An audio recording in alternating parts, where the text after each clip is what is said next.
How important is it to stage a house? I'm going to tell you. So I just had an experience recently where I was talking with a seller who had their house listed, it wasn't getting sold, and came to me to ask for some advice. She thought it should have been staged, but the previous agent had a hard time convincing her husband, and he's very data-driven and analytical, and I was like, I know that there are stats on why staging is important, so I'm going to find those, and it made me think that this would be a great topic to talk with you guys about today.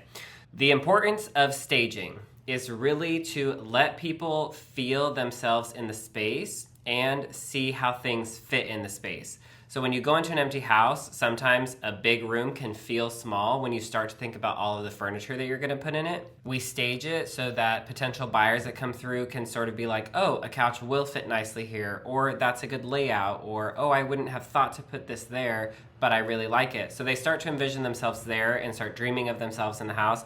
And that's what we want when potential buyers are walking through. So I'm going to run through some statistics that I found that I think will shed some light on why it's important to stage. So this first stat is from the National Association of Realtors. It says that staged homes sell 73% faster than their non-staged counterparts. When we're putting our house on the market, we want it to sell quickly. The second one is from that same study, and it tells us staged homes can sell for 5 to 10% more than their non-staged counterparts. When we're putting your house on the market, part of the goal is to get the highest dollar amount for you.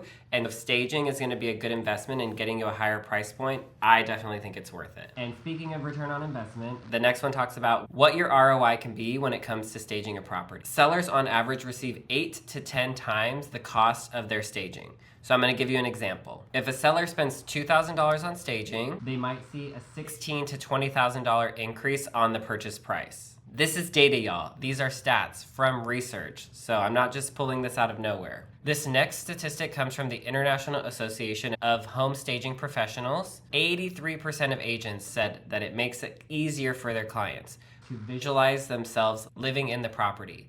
We want to make this process easy for buyers so that they want to purchase the house and fall in love with it. The next one talks about the online appeal. So 95% of buyers start their search online. And what are they looking at when they're looking at online? Pictures of the house. When a staged home is photographed and put online, it's going to attract more attention than maybe a non-staged empty home.